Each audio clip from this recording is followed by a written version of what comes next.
que nous fréquentons et les activités auxquelles nous participons. L'état de santé, les conditions de travail et les conditions familiales qui influent sur notre niveau de confort en matière de risque ne sont pas les mêmes pour tout le monde. Mais comme une première dose de vaccin a été administrée en plus grand nombre, beaucoup plus de personnes ont pu bénéficier d'une protection immunitaire primaire qui réduit le risque de tomber gravement malade de la COVID-19. Mais une seule dose de protection ne suffit pas. Selon des estimations effectuées avant l'apparition du variant Delta, environ un tiers des personnes peuvent encore être infectées après la première dose et environ 20% peuvent développer une maladie grave. Il est possible que ces estimations soient différentes étant donné l'apparition du variant Delta ou d'autres variants dans l'avenir. C'est pourquoi les mesures de santé publique et les précautions individuelles restent importantes alors que la COVID-19 se propage encore largement et que nous procédons rapidement à l'administration de la seconde dose. Une vaccination complète avec une seconde dose pour renforcer le système immunitaire réduit considérablement le risque personnel d'infection et des problèmes graves, offre une protection plus grande contre certains variants préoccupants, notamment le variant Delta, et peut prolonger l'immunité. Nous nous sentons tous un peu mieux en sachant qu'un plus grand nombre d'entre nous with COVID-19 still circulating, though we are all advised to continue following public health advice and to keep up individual precautions until more of us are fully vaccinated and COVID-19 infection rates are low. Thank you. Thanks, Dr. New. And obviously now we're all happy to take your questions. Merci beaucoup. Merci. We will now take questions for about 25 minutes. We'll conclude no later than 1 p.m. As usual, it will be one question, one follow-up. Alors maintenant, je vais passer à l'opérateur pour prendre la première question, s'il vous plaît. Thank you. Merci. Please press star 1 at this time for any question. S'il vous plaît, appuyez sur étoile 1 maintenant pour poser une question. And the first question, la première question est de David Turton from CBC News. Please go ahead, la parole est à vous. Hi, good morning, everyone. This question is for Minister LeBlanc. In 2019, Canada signed onto the Christchurch Declaration to eliminate terrorist and violent extremist content online. And the Prime Minister promised a new charter to combat hate speech, but from our understanding, that hasn't happened yet. Why hasn't more been done, Minister, to address online hate? Well, thank you. Thank you for the question. And obviously, like all Canadians, the events of this week were deeply shocking and tragic. Our government has committed, and my colleague, the Minister of Canadian Heritage, has in his mandate letter the obligation to work with me and across the Government of Canada directly on combating online hate. This is obviously one of the elements that fuels the horrendous acts of violence that we've seen not only in Canada but in other parts of the world. So I know the Minister of Canadian Heritage will, in the coming weeks, have much more to say on this specific element, as will the Minister of Justice. And our government is continuing to be very committed to doing what is necessary, obviously working with the social media platforms to combat online hate, and we'll have more to say on specific measures in the coming weeks. David, follow-up? Yeah, I'm going to switch gears here and go to Dr. Tam with this question. In recent weeks, Dr. Tam, you've suggested that if 20% of Canadians are fully vaccinated and 75% partially, then that would be considered an acceptable level or benchmark for things to somewhat be normalized. So the question is, could that benchmark change, especially knowing that the Delta variant is in our country? Thank you for that question. Of course, having the focus of vaccine is extremely important, so everyone needs to do that. And we are going to see the provinces and territories reducing the interval. Minister Anand has announced even more vaccines, or clarifying the Moderna vaccine coming in, for example, in June. So I expect that second dose to be provided faster as the weeks go on. So I do think that it's really important to have that second dose.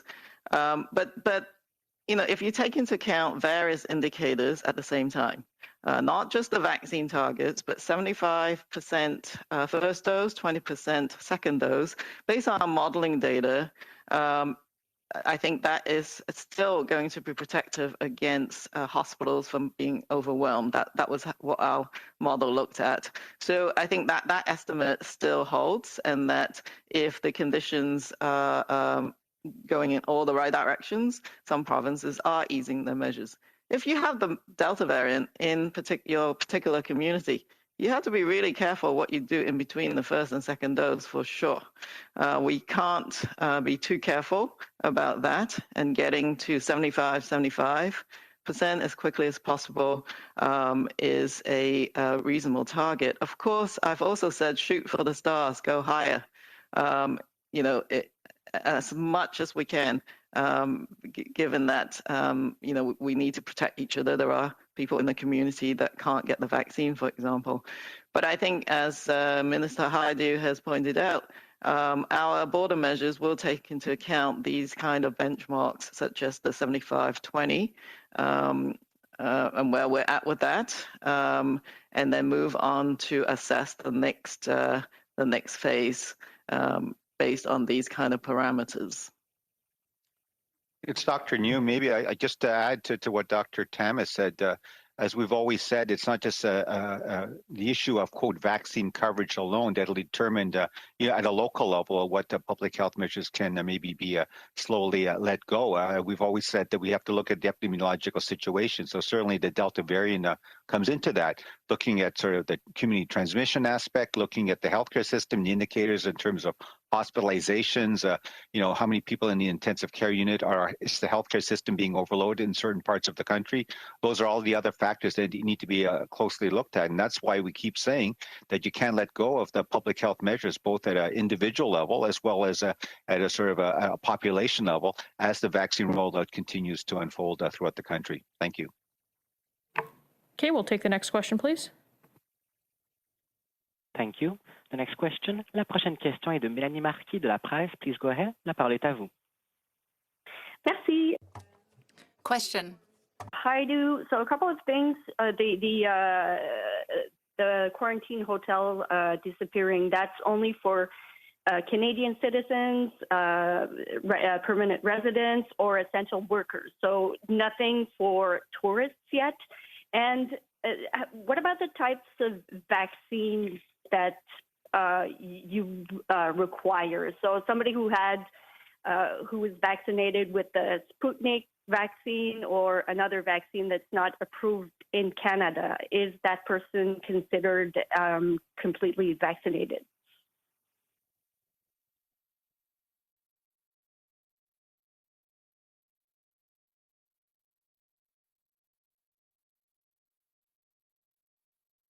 Minister Haidu, you may be muted if you're speaking. Thank you very much, Melanie, for the question. And perhaps I can start in English and Minister LeBlanc can add a few words in French as well.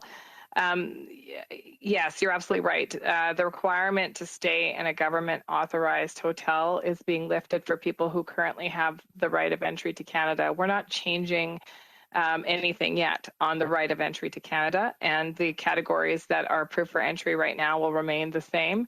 The difference is that fully vaccinated travelers with a right of entry to Canada will be able to forego staying in a government-approved or government-authorized hotel until such time that they receive their negative day one test.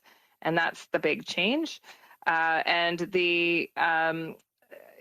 you're also right on part two of your question, which is which vaccines will be accepted. And they are only the vaccines that are approved in Canada and by Health Canada. And so this would be AstraZeneca, Johnson & Johnson, Pfizer and Moderna. And of course, we'll be assessing other vaccines as we move forward into other phases.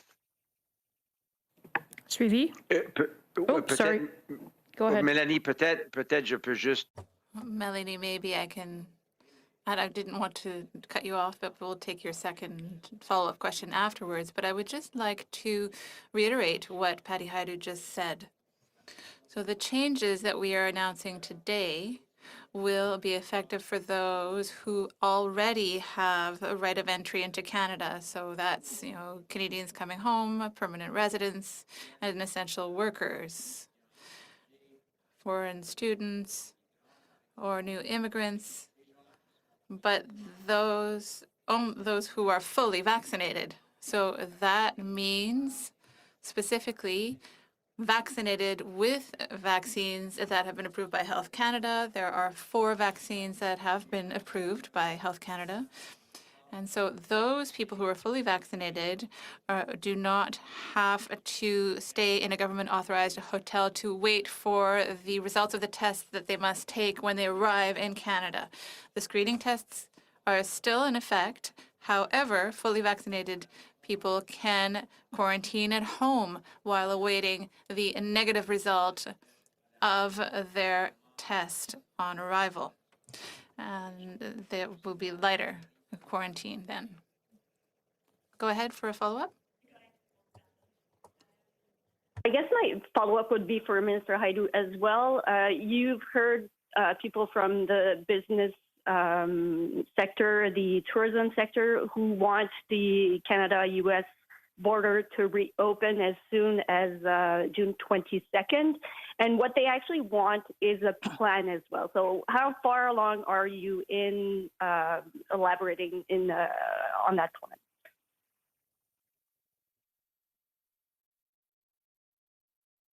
You're muted, Minister. Thank you again for the question, and I'll answer in 2 parts, Melanie. One, I fully understand the need for certainty for business and for planning. And without a doubt, the tourism sector has suffered tremendous loss as a result of the restriction in movement around the world, including here in Canada. But we also know that the economy has had a terrible shock for communities as people have had to live through various public health measures to protect the health of Canadians that have placed a serious price on people's functioning in not just the economy, but in schools and in many other social settings. And so what we are saying is that it is better now to be slow and cautious, to use the best science and evidence, to be careful in our approach so that we can have a sustained success rather than rapidly moving and seeing outbreaks or cases surging in a way that would result in further restrictions having to be applied. We are on a very good path, as Dr. Tam says. It is looking very hopeful across the country, and vaccination rates are rising tremendously. And I thank Canadians and the immunizers who are doing a phenomenal job getting people immunized. But we do want to be careful and cautious on these next steps to make sure that we are not putting that recovery in jeopardy. And in terms of the planning, that planning is underway. We have a variety of phases that we're working on, and it will be based on, as Dr. Tam and Dr. New have pointed out, our own epidemiology, what the virus is doing within Canada, as well as what we see is happening with the virus externally. Many countries are struggling with this right now. And of course, some countries have taken very strong stances to open and had to reclose or adjust, who can travel and when. And what we want to do is take things carefully and cautiously so that we can sustain this recovery for Canadians. OK, prochaine question, s'il vous plaît. The next question, la prochaine question, is from Tonda McCharles from Toronto Star. Please go ahead. Your line is open. Hi there. Thanks for taking my question. I think, Minister Hajdu, this is also for you. So I'm sorry. Tonda, we're just having a hard time hearing you. Sorry about that.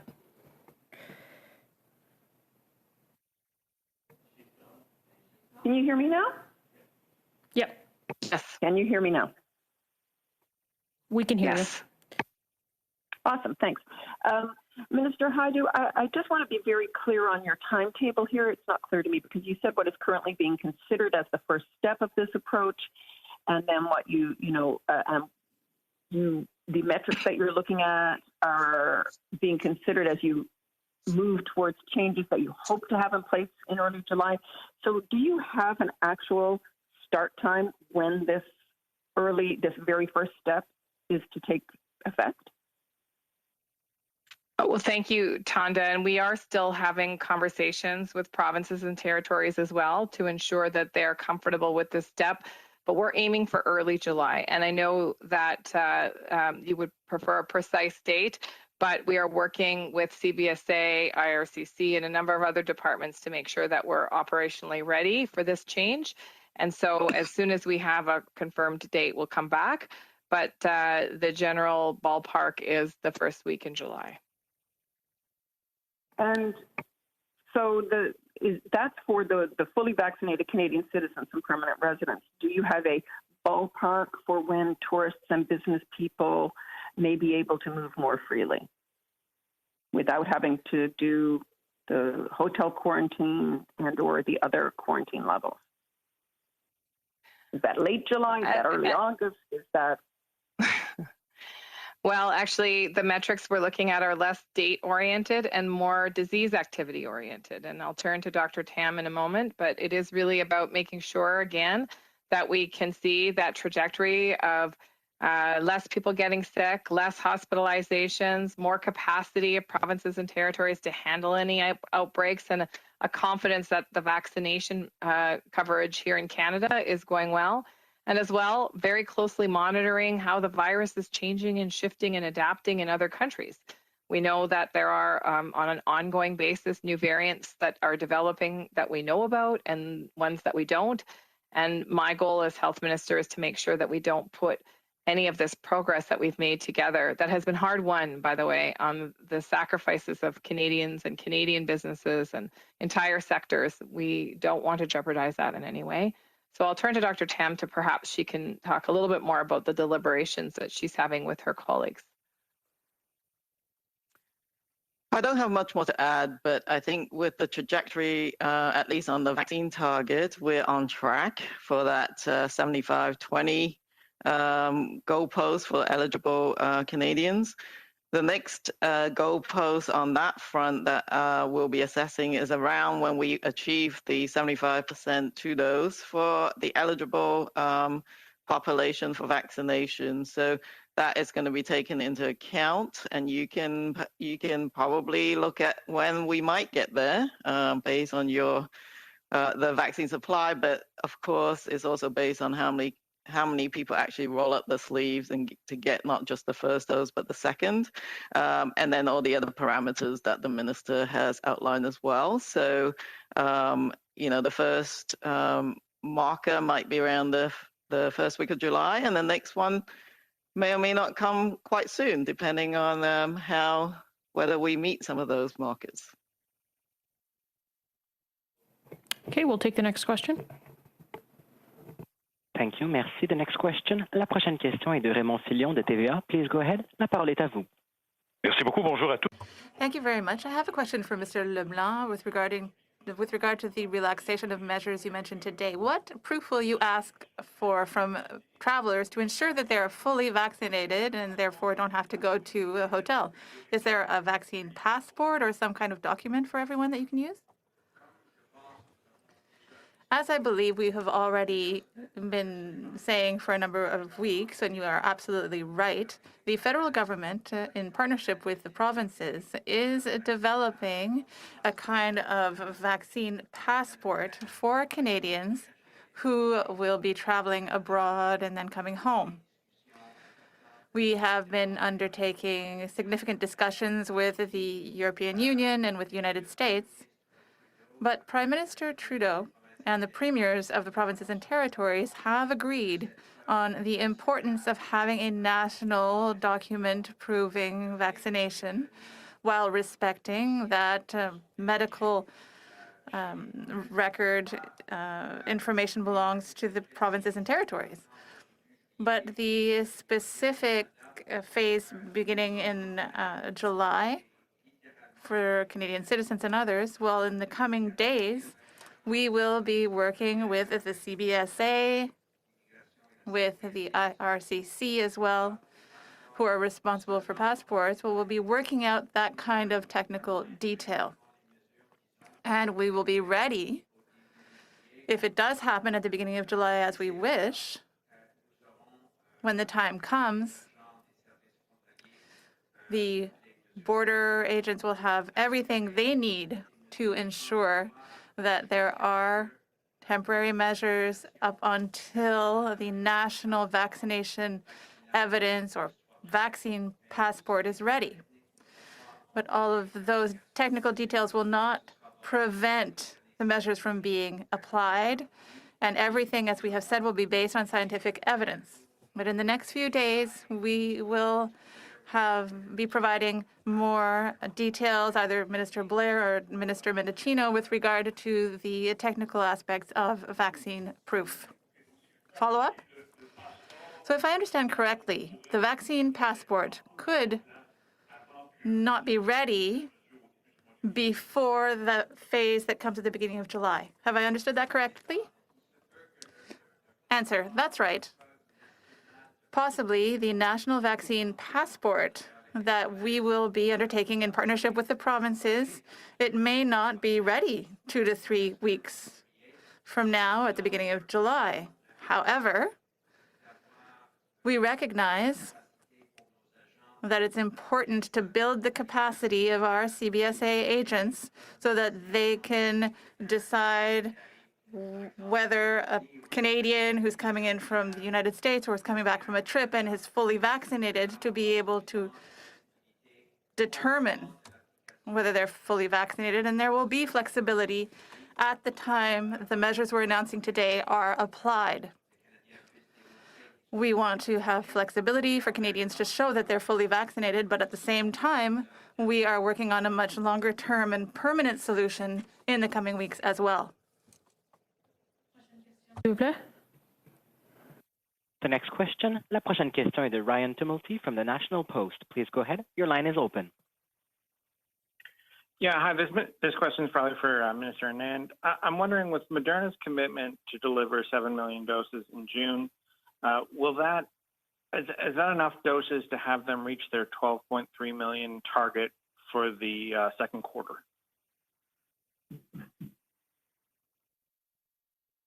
Well, thanks so much, Ryan. I really appreciate the question.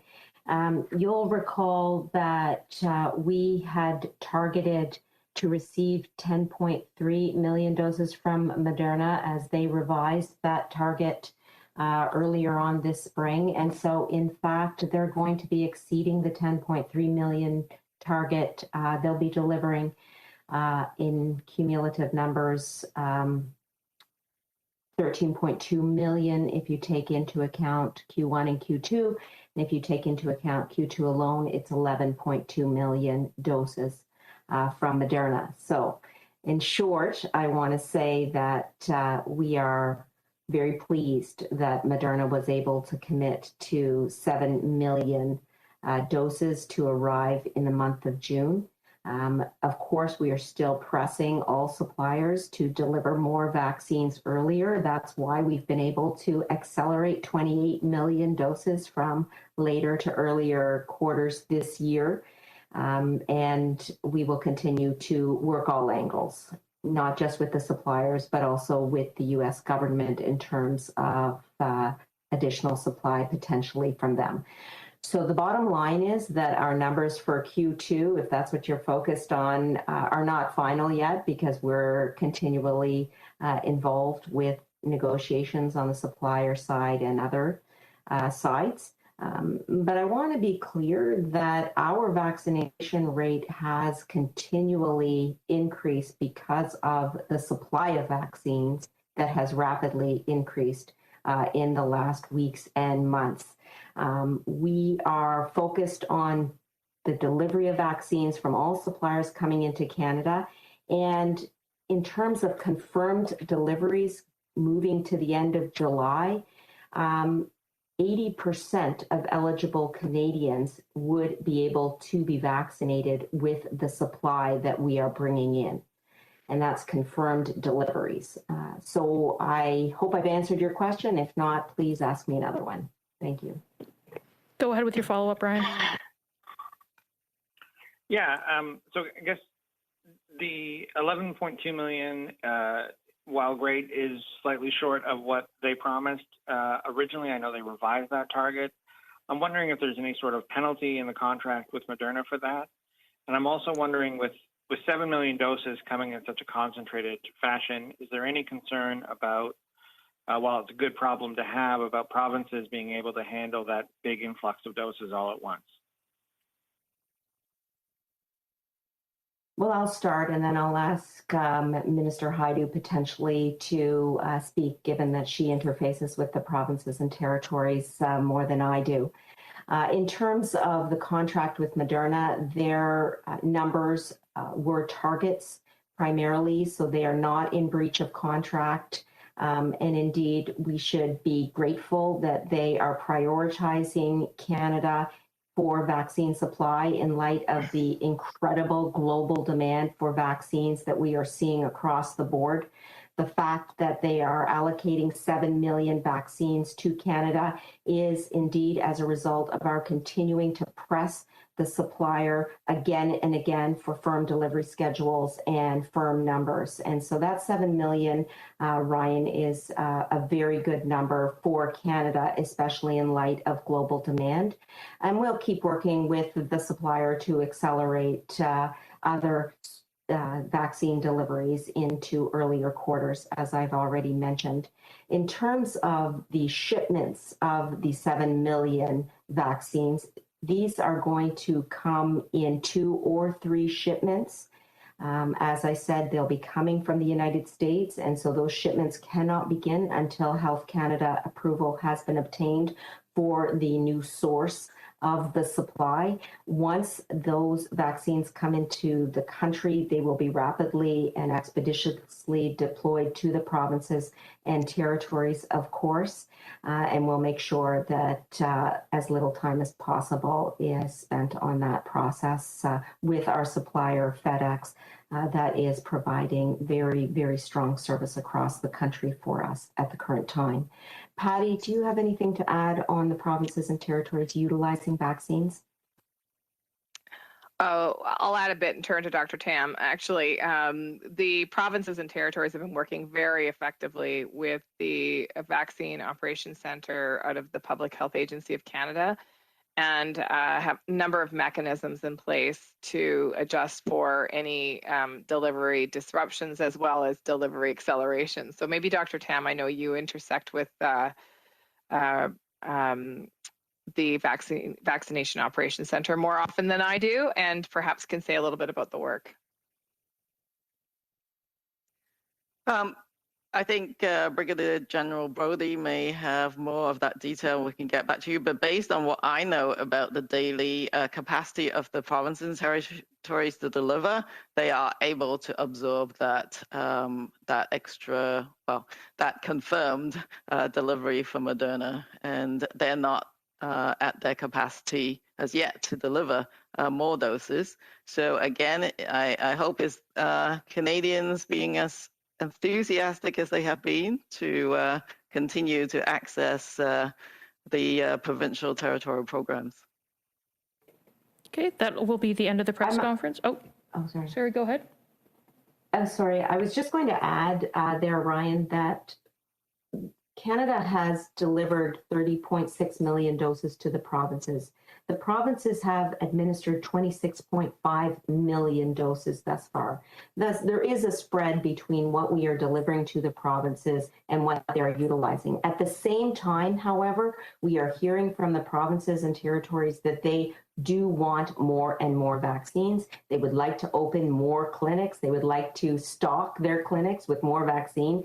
And so we are essentially continuing to provide vaccines to the province in light of very high demand for vaccines, not just from the provinces and territories, but from Canadians at large. Thank you. Okay, merci. Ça met la fin de la conférence de presse aujourd'hui. Thanks, everyone. Good afternoon.